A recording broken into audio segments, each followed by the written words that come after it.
Hi everyone, thanks for checking out this video about basic statistics and probability in real life. In this video, I hope to show you that things usually are not as simple as they appear. In particular, I hope to introduce to you the so-called Bayesian probability view of experiments, observations, tests such as COVID tests. Hopefully, this video can help you think about experiments, observation tests, or data in general from a different, yet more scientific angle. COVID-19 is really one of the saddest things that have ever happened in our life. Here, I'm using it as an example just for academic illustration purposes, but the discussion can be applied to many other things in our life. We're just going to focus on one simple question. Imagine a hospital randomly picked someone from your company, say of 100 employees, and performed a COVID test that is 99% accurate. The result came back positive. The question is, what's the probability that this person actually has COVID? Naively, you would think the answer should be pretty straightforward. It should be just 99%, right? Since the test is 99% accurate. Many statisticians will probably tell you that this is just plain wrong. They have a point. However, I'll try to argue there's some truth to this simple answer later. But first, let's figure out why I said they have a point, and why this naive thinking is really not the scientific way. To understand the scientific way to approach this problem, we need to connect the actual and the test. So if one actually has COVID, very likely they are tested positive, but they can also test negative. The same applies to when one actually does not have COVID.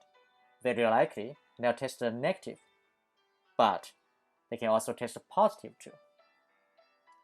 What 99% accuracy means is that if one actually has COVID, the chance they test positive is 99%, while there's this 1% chance they could test negative. If one does not have COVID, the chance they test negative is 99%. However, again, there's this 1% chance they could test positive. Now, here's the key. Notice this. Most of us think in one direction, but not the other. Here, the direction goes from actual to test result. But the question we are asked is the other way around. Given the test result being positive or negative, what's the chance they actually have or do not have COVID? These two probabilities are two completely different concepts. If you have trouble comprehending the difference, I suggest to spend more time just thinking about this one again and again. Try to find a way to get your head around to appreciate it so that you can actually think from the other direction, from the test result to actual. Just to have a firm understanding of the question itself. Once you start appreciating it, I think your understanding of probability, hopefully, will progress to something new. The term to be used here in probability theory is called conditional probability. What we are asked is the probability of that someone being actually positive, conditioned on the test result being positive. While what the 99% accuracy means is the probability of that someone testing positive or negative, conditioned on he or she being actually positive or negative. So we are given a second conditional probability, 99%, and we need to figure out what the first conditional probability is. The answer, in fact, is actually really not that simple. To see this, we are going to make some assumptions and ask another question, hopefully that can help us formulate a solution to the problem. Let's assume among the 100 employees, only one has COVID, while 99 do not. Of course, we can make other assumptions too. For example, we can even assume that all 100 people don't have it, which we will revisit later. Now we are going to ask the following question. What's the total probability of a randomly picked someone testing positive? Remember, we have assumed they are both people with and without COVID. So when you randomly pick someone, there's a chance you pick someone who has COVID. And then, conditioned on that someone having COVID, we know the probability of them testing positive. In this case, it's 99%. But we also need to factor in the probability of randomly picking someone who has COVID. Since only 1 out of 100 has COVID based on our assumption, this probability is 1%. Now, we also need to consider people who don't have COVID, because when you randomly pick one of those, there's still a chance of them testing positive, no matter how small that chance is, 1% in this case. However, because we need to factor in the probability of randomly picking one of those, in this case, since 99 out of 100 don't have it, there's 99% chance you are picking one of those, while only 1% picking someone who actually has it. You only get the total probability with all these 4 factors accounted for. If you write all these numbers down, you'll see the total probability is actually pretty small. It's 99% times 1% plus 1% times 99%. It's only about 2%, right?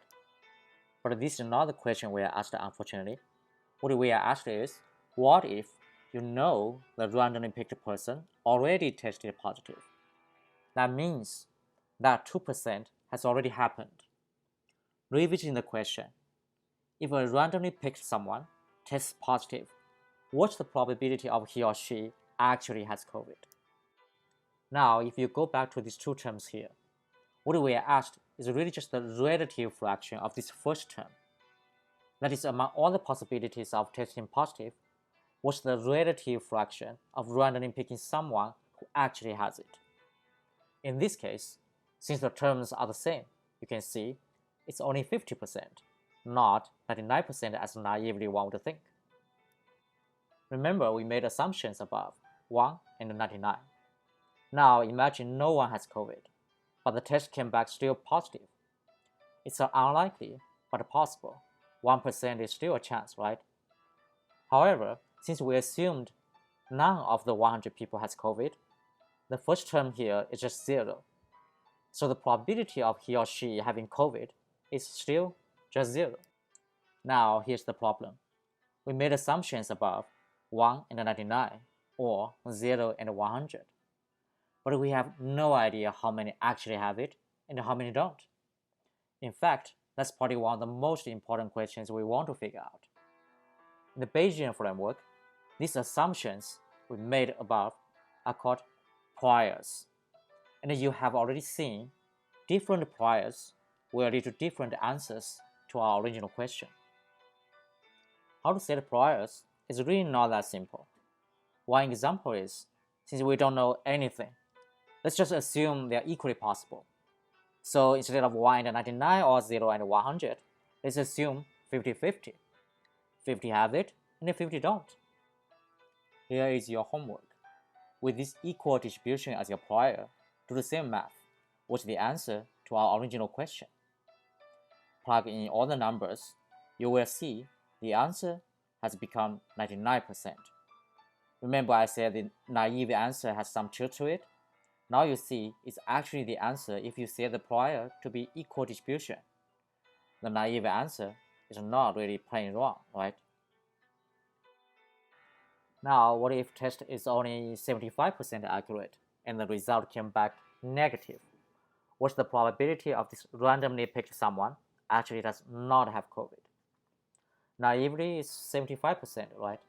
However, if we assume a prior that 75% of people actually have COVID and do the same math, the answer would be 50% but not 75%.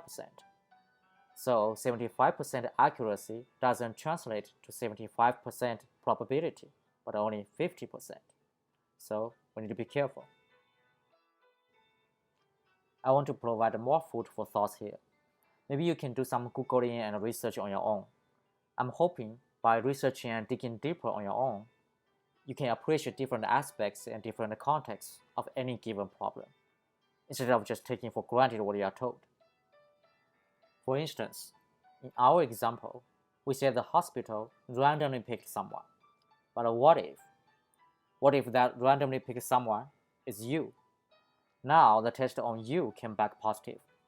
What's the probability that you have COVID, given again the test is 99% accurate? How would you approach this question? Does it matter if it's you, or does it not? And consider another question. If the test is only 75% accurate, how many tests do you need to take so that you know you do or do not have COVID with a 99% confidence? In addition, in order for a better understanding of some of the basic concepts in statistics and probability, I suggest you do some research on your own. For example, Google the law of large numbers, and then hopefully you would know what the term probability actually means.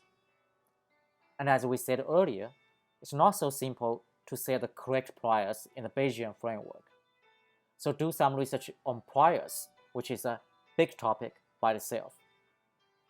For those who are interested, I also made a video trying to explain why the polls in the 2016 and the 2020 election cycles were so wrong from a Bayesian perspective. Please check it out. Okay, I'll stop here. Hopefully this is useful. Thanks for watching this video on basic statistics and probability in real life, and hope to see you again next time.